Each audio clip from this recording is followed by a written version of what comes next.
আমার প্রিয় ছাত্রছাত্রীরা, তোমাদের সবাইকে সায়েন্স দুনিয়া ইন বাংলা ইউটিউব চ্যানেলে স্বাগত। আমি প্রশান্ত স্যার। আজকে তোমাদের জন্য আমি মাধ্যমিক 2019-এর গণিত প্রশ্ন থেকে 10 নম্বর দাগে জ্যামিতির যে দুখানা প্রয়োগ আছে সেইগুলো নিয়ে আলোচনা করব।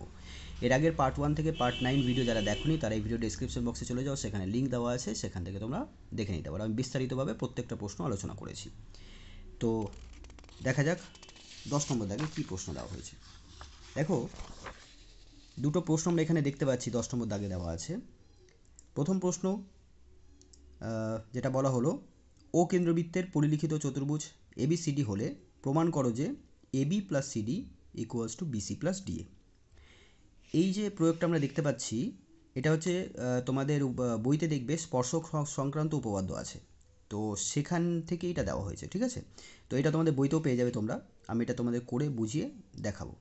2 নম্বর যেটা প্রমাণটা আমরা দেখতে পাচ্ছি প্রয়োগটা, ত্রিভুজ ABC এর অ্যাঙ্গেল এর সমকোণ এবং BP ও CQ দুটি মধ্যমা হলে প্রমাণ করো যে 5BC square equals two 4BP square plus CQ square. এটা তোমাদের পিথাগোরাসের উপপাদ্যের সাহায্য নিয়ে এটাকে করতে হবে। তোমাদের পরীক্ষায় এরকম দুটো প্রয়োগ দেওয়া থাকবে, যার মধ্যে যে কোনো একটা করতে হবে, যার জন্য তোমাদের 3 নম্বর দেওয়া থাকবে। নম্বরটা খুব একটা বেশি না, কিন্তু এখানে তোমাদের একটু বেশি লিখতে হয়, ঠিক আছে। প্রমাণকর্তা এখানে ভুলের কোনো জায়গা থাকে না। অঙ্কনগুলো তোমরা সবসময় পেন্সিল, স্কেল, কম্পাস ব্যবহার করবে। লেভেলিংটাও পেন্সিল দিয়ে করতে হবে, শুধু লেখার পার্টটা পেন দিয়ে করতে হবে। আমি এটা তোমাদের পুরো লিখিয়ে দেখাবো। এটা তোমাদের বইতে কিন্তু এক্সাম্পলে করা আছে, ঠিক আছে। এগুলো তোমরা দেখে নিতে পারো বই থেকে।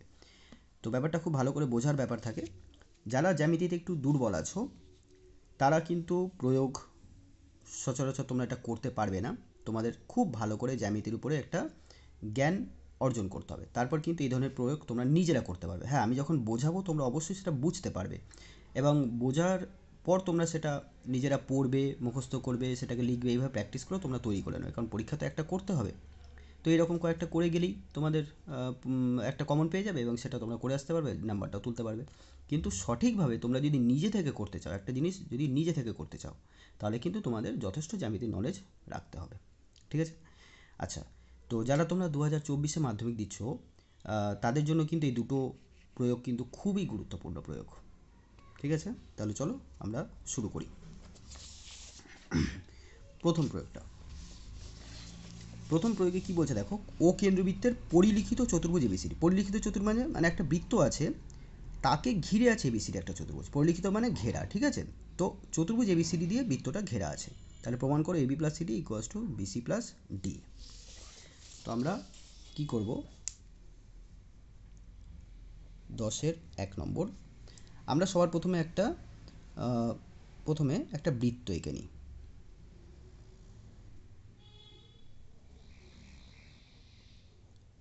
এবার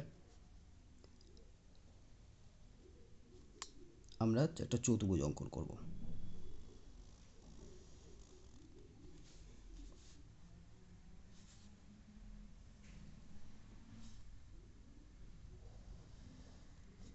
ঠিক আছে, এখানে যে অতিরিক্ত পার্টটা আছে এটা তোমরা যদি যখন পেন্সিল দিয়ে আঁকবে, এটা অতিরিক্ত হয়ে গেলে এটা মুছে দেবে, ঠিক আছে, এটা কোনো দরকার নেই। তো আমরা এখানে নাম দিয়ে দিই চতুর্ভুজটার ABCD, আর বৃত্তের কেন্দ্র হচ্ছে O।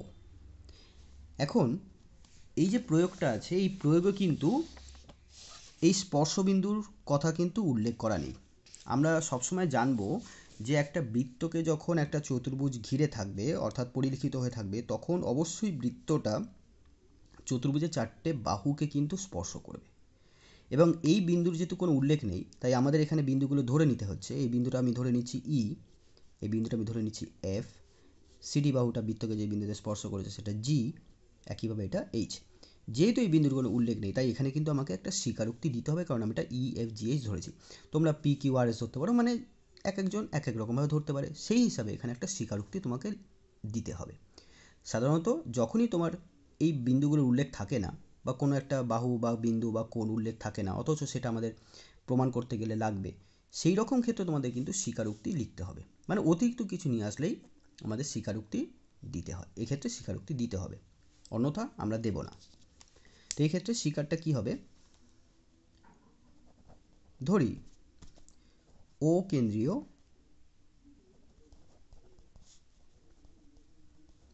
বৃত্তটি চতুর্ভুজ ABCD এর এবি, বিসি, সিডি ও ডিএ বাহুগুলিকে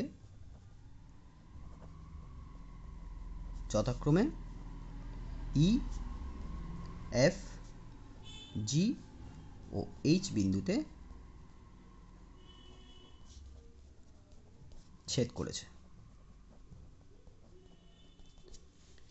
এবার আমাদের নেক্সট পার্টটা হচ্ছে প্রমাণ করতে হবে। কোন জিনিসটা প্রমাণ করতে হবে? প্রমাণ করতে হবে যে আমরা কি দেখলাম, আমাদের প্রশ্নটাতে কি দেওয়া আছে? দেওয়া আছে AB plus CD equals to BC plus DA. AB plus CD equals to BC plus DA, অর্থাৎ এই বাহুটার এর বিপরীত বাহুটার যোগফল সমান সমান এই বাহুটা আর এর বিপরীত বাহুটার যোগফলের সমান হবে। এখানে আমাদের কোনো অতিরিক্ত অঙ্কন কিচ্ছু নেই, আমরা এবারে সরাসরি প্রমাণে চলে যাব। দেখো, প্রমাণের আগে আমরা একটা ব্যাপার এখানে বুঝে নিই, আমরা এটাকে করব কিভাবে। আমরা এখানে কোন উপপাদ্যের সাহায্য নেব? দেখো, আমরা এখানে যে উপপাদ্যের সাহায্য নেব সেটা আমি তোমাদের এখানে দেখিয়ে দিচ্ছি। দেখো, তোমাদের বইতে একটা উপপাদ্য আছে যেটা বলা হচ্ছে এরকম কোনো একটি বৃত্ত যার কেন্দ্র থেকে দূরে, মানে ধরো নাও একটা বৃত্তের বাইরে একটা বিন্দু নাও, বাইরে নিলে এটা বৃত্তের কেন্দ্র ও, বাইরে একটা বিন্দু পি। এখন এই পি বিন্দু থেকে অর্থাৎ বহিঃস্থ বিন্দু থেকে বৃত্তের ওপর আমরা যে দুটো স্পর্শক অঙ্কন করব, ধরো এটা একটা স্পর্শক এপি, আর একটা স্পর্শক অঙ্কন করা যাবে বহিঃস্থ বিন্দু থেকে দুটো স্পর্শক অঙ্কন আমরা করতে পারি, এটা ধরো বিপি। তো এই দুটো স্পর্শকের দৈর্ঘ্য সমান হবে, এটা তোমাদের একটা উপপাদ্য বইতে আছে। ঠিক আছে, আরও একটা প্রমাণ এখানে করতে বলা হলো, আমি এটা উল্লেখ করলাম না, আমি শুধু এই অংশটাই নিলাম যে বহিঃস্থ বিন্দু থেকে বৃত্তের কোনো বহিঃস্থ বিন্দু থেকে যে দুটো স্পর্শক অঙ্কন করা যায় তারা দৈর্ঘ্যে সমান হয়। তো এই জিনিসটাই আমরা এখানে কাজে লাগাবো। দেখো ভালো করে লক্ষ্য করো, আমি যদি ভালো করে লক্ষ্য করি ও কেন্দ্রবৃত্তের এ বিন্দুটা কি বহিঃস্থ বিন্দু, তাহলে এ বিন্দু যদি বহিঃস্থ বিন্দু হয় তাহলে এই বহিঃস্থ বিন্দু থেকে এইটা হলো একটা স্পর্শক, আর এডি এইটা হলো একটা স্পর্শক যারা ই আর এইচ বিন্দুতে স্পর্শ করেছে। তাহলে এই আর এ এইচ এই দুটো দৈর্ঘ্য সমান হবে। আশা করছি বুঝতে পেরেছ। একইভাবে আমি বলতে পারি এই বাহুটার সাথে এই বাহুটার সমান হবে। একইভাবে বলতে পারি সি বিন্দু বহিঃস্থ বিন্দু, তাহলে এই স্পর্শক আর এই স্পর্শকটা সমান হবে। একইভাবে ডি বিন্দুটা বহিঃস্থ বিন্দু, তাহলে এইটা আর এটা স্পর্শ, এটা সমান হবে। এটা আগে আমরা লিখব। তাহলে প্রমাণে আমরা কি করলাম, যেহেতু ও কেন্দ্রীয় বৃত্তের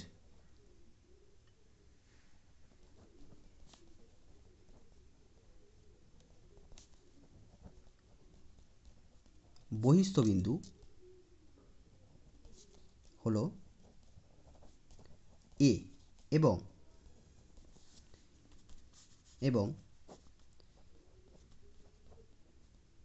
এ বিন্দু দিয়ে এবি ও এডি হলো বৃত্তটির দুটি স্পর্শক যার স্পর্শবিন্দু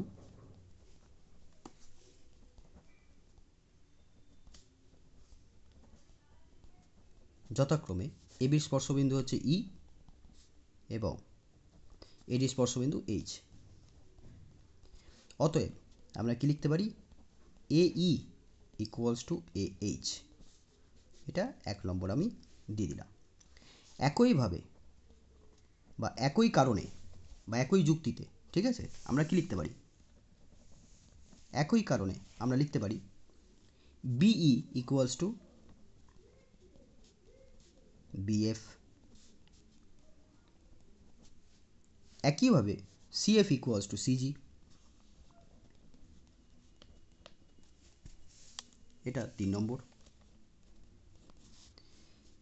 ডিজি ইকুয়ালস টু ডিএইচ,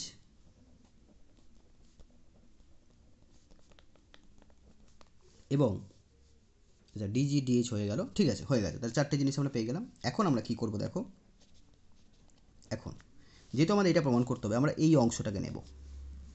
এখন এবি প্লাস সিডি, আচ্ছা এবি প্লাস সিডিকে আমরা কীভাবে লিখতে পারি, দেখো এবিকে কি আমরা লিখতে পারি এই প্লাস বিই?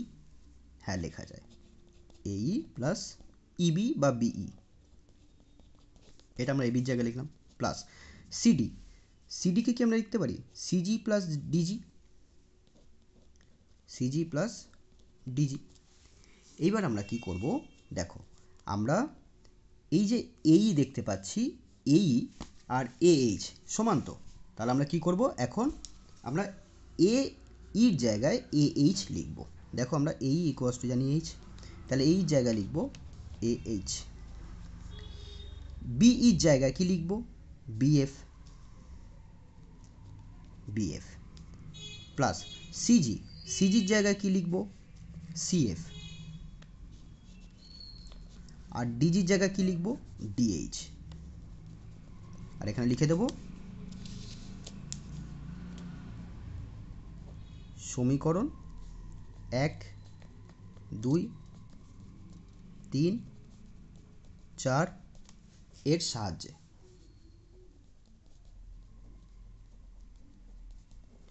আচ্ছা, তাহলে এবার কি পেলাম, এবার আমরা পেলাম AB plus CD equals to, দেখো ভালো করে লক্ষ্য করবে এইচ মানে এইটা, তো এইচ প্লাস ডিজি, এইচ আর ডিএইচ, সরি না ডিজি না ডিএইচ, তাহলে এইচ আর ডিএইচটাকে আমরা একটু এক জায়গা করি, এটাকে ব্র্যাকেটে রেখে দিই, প্লাস বাকি দুটো পড়ে থাকলো বিএফ প্লাস সিএফ। এবার ভালো করে লক্ষ্য করো এইচ প্লাস ডিএইচ মানে তো এডি, তাহলে এইচ প্লাস ডিএইচ এর জায়গায় আমরা কী লিখব AD. BF plus CF, BF plus CF তোমরা দেখতে পাচ্ছ বিএফ প্লাস সিএফ মানে বিসি, তাই এটার জায়গায় বিসি লিখবো। তাহলে আমরা দেখো আমরা পেয়ে গেলাম, তাহলে আমরা কী পেলাম AB plus CD equals to BC plus DA. প্রমাণিত। খুবই সহজ একটি প্রমাণ ছিল, কিন্তু খুব গুরুত্বপূর্ণ একটি প্রমাণ। ঠিক আছে, আশা করছি তোমরা বুঝতে পেরেছো। এবার আমরা পরের প্রশ্নতে যাব।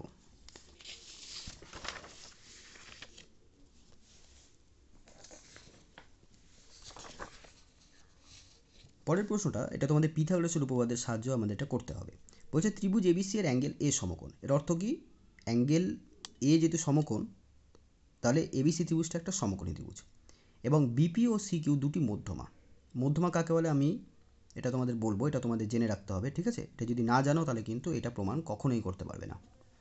শুধু পিথাগোরাসের উপপাদ্যের সাহায্য নিয়ে এটা করা যাবে না, আমাদের এই তথ্যটাও জানতে হবে মধ্যমা আসলে কি হয়। দেখো আগে আমরা ছবিটা আঁকি। একটা সমকোণী ত্রিভুজ আছে,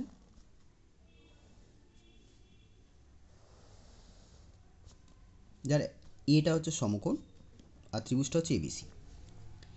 এবার বলে দিয়েছে বিপি আর সিকিউ মধ্যমা। আচ্ছা, মধ্যমা কাকে বলে? আমার কাছে যদি এরকম একটা কোনো ত্রিভুজ থাকে, তাহলে ত্রিভুজে তিনটে শীর্ষবিন্দু পাবো। তো ধরে নেওয়া যাক আমি এই শীর্ষবিন্দুটাকে নিলাম। এখন এই শীর্ষবিন্দু ত্রিভুজটার শীর্ষবিন্দুর যে বিপরীতে যে বাহুটা আছে সেটা বিসি। তো কোনো একটা শীর্ষবিন্দু আর ওই শীর্ষবিন্দুর বিপরীত দিকের যে বাহুটা আছে তার মধ্যবিন্দু, ধরো না মধ্যবিন্দুটা ডি। তো এইটাকে যুক্ত করে দিলে যে রেখাটা আমরা পাচ্ছি, রেখাংশটা, এই রেখাংশটাকে আমরা বলবো এই ত্রিভুজের একটা মধ্যমা। তাহলে মধ্যমা কি হলো, কোনো ত্রিভুজের কোনো একটা শীর্ষবিন্দু থেকে ওই শীর্ষবিন্দুর বিপরীত বাহুর মধ্যবিন্দু পর্যন্ত যে সরলরেখাংশটা আমরা পাই, সেই সরলরেখাংশটাকে বলা হচ্ছে মধ্যমা। এই হিসাবে আমি যদি বি থেকে কোনো মধ্যমা অঙ্কন করি, তার মানে বির বিপরীতে যে বিসি এসি বাহুটা আছে তার মধ্যবিন্দুটাকে আগে এখানে আমাকে চিহ্নিত করতে হবে, তারপর এটাকে যুক্ত করতে হবে। তাহলে এইটা হবে, ধরুন ওটা ই বিন্দু, তাহলে এটা হয়ে গেল বিই হচ্ছে এবিসি ত্রিভুজের বি বিন্দুগামী একটা মধ্যমা। তাহলে ইটা কি হলো, ইটা হলো এসি বাহুর মধ্যবিন্দু। এই হিসাবে এডিটা যদি মধ্যমা হয় তাহলে ডিটা হলো বিসির মধ্যবিন্দু। ঠিক আছে, তাহলে এইটা হলো মধ্যমা। তাহলে যেহেতু বলে দিয়েছে বিপি আর সিকিউ দুটো মধ্যমা, তাহলে বিপি যদি মধ্যমা হয় তাহলে বি থেকে বি এর বিপরীতে যে বাহুটা আছে তার মধ্যবিন্দুটা হবে পি, অবশ্যই পি হবে, তার কারণ বিপি বলেছে মধ্যমা। তার মানে অ্যাকচুয়ালি তোমাকে বলতে চাইছে যে পি বিন্দুটা এসি বাহুর মধ্যবিন্দুটা, সরাসরি বলেনি, মধ্যমা এইভাবে ভাষায় বলে দিয়েছে। বলছে সিকিউ আর একটা মধ্যমা, তাহলে সি কিউ যদি মধ্যমা হয় তাহলে অবশ্যই সি বিন্দুর বিপরীতে যে বাহুটা আছে তার মধ্যবিন্দু কিউ হবে, এটা কিউ। তাহলে সি কিউটা আর একটা মধ্যমা। তাহলে আমাকে প্রমাণ করতে হবে কি 5bc square equals to 4 BP square plus CQ square. আচ্ছা, এখানে আমাদের কিন্তু কোনো অতিরিক্ত অঙ্কন নেই, তাই এখানে আমরা কোনো স্বীকারোক্তি দেব না। এখানে সরাসরি আমরা কি প্রমাণ করতে হবে সেখান থেকে লেখাটা শুরু করব। প্রমাণ করতে হবে যে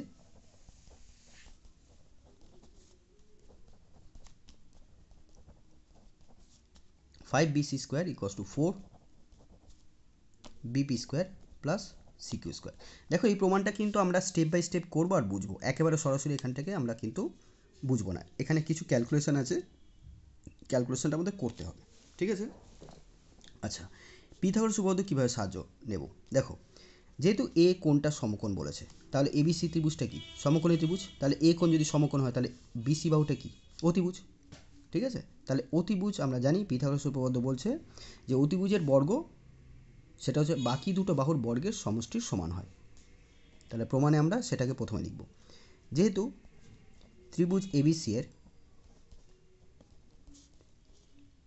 অ্যাঙ্গেল এ 90 ডিগ্রি, অতএব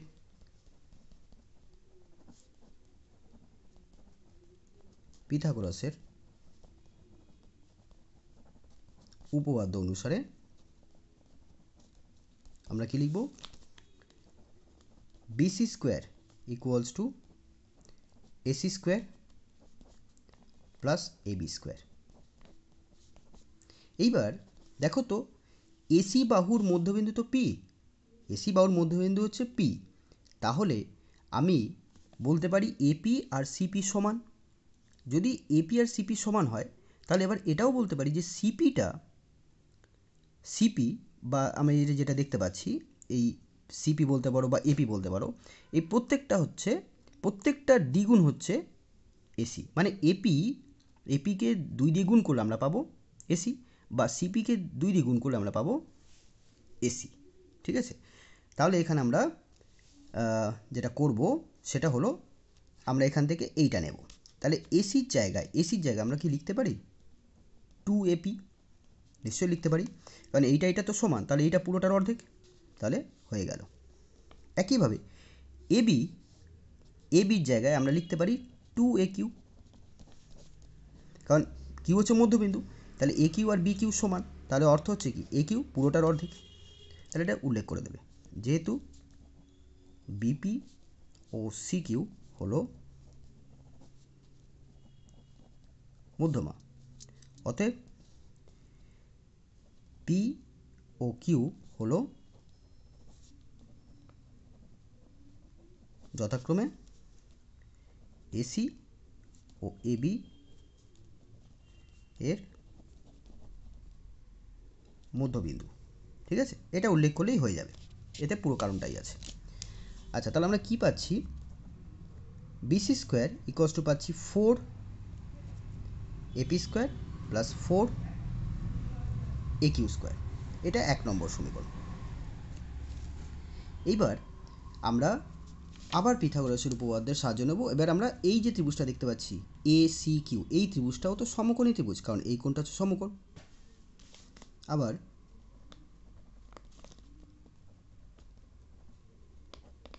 সমকোণী ত্রিভুজ এ সি কিউ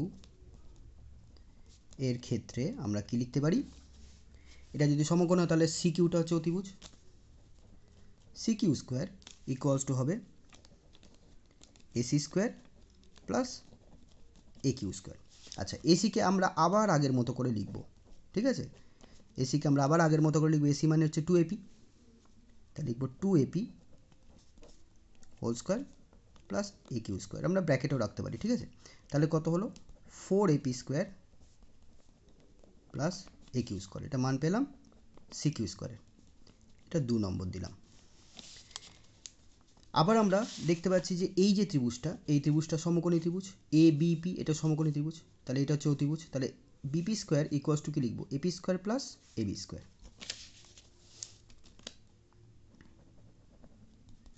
আবার আমি ছবিটা এখানে আরেকবার এঁকে দিচ্ছি।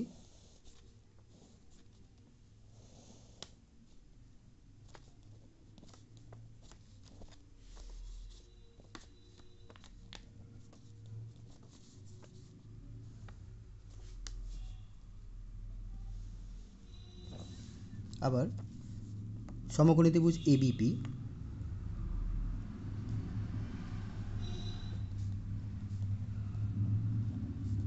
পি এর ক্ষেত্রে আমরা কি লিখব?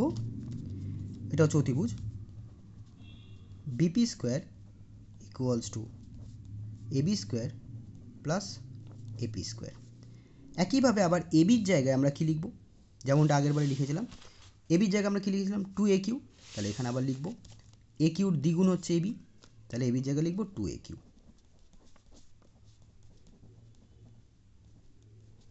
তাহলে এখানে হয়ে গেল 4 Q square plus AP square, এটা বেরোলো বিপি স্কোয়ার। এটা 3 নম্বর।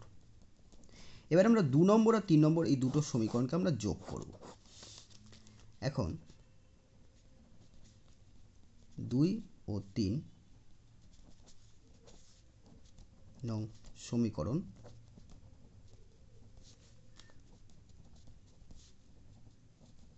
যোগ করে পাই। তাহলে কি পাচ্ছি?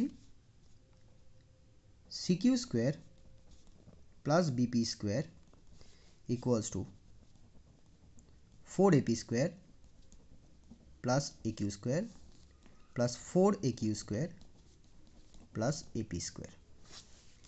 তাহলে আমরা কি পেলাম?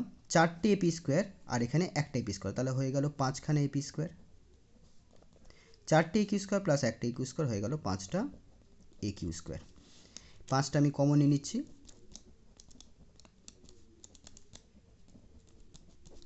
এটা হলো, এটার মান এটা হলো। ঠিক আছে, এবার দেখো, এইবার আমরা কি করব? আমাদের যেটা প্রমাণ করতে হবে সেটা কি আছে সেটা একটু দেখে নিই। হ্যাঁ, এইটা আমাদের প্রমাণ করতে হবে। এখন আমরা দেখতে পাচ্ছি BP square plus CQ square, BP square plus CQ square, এটার মান কিন্তু আমরা এখানে বার করে নিলাম। এটা হচ্ছে এইটা। তো আমরা কি করব? নেক্সট স্টেপে আমরা লিখব, এখন বিসি স্কোয়ার মানে এটা, তাই তো? তাহলে এখন আমরা লিখব 5 বিসি স্কোয়ার। 5 বিসি স্কোয়ার মানে 5, এবার বিসি স্কোয়ারের মান হচ্ছে এইটা, এটা লিখব 4 AP square plus 4 A Q square. ঠিক আছে, এইবার এখান থেকে 4টাকে কমন নিয়ে নিই।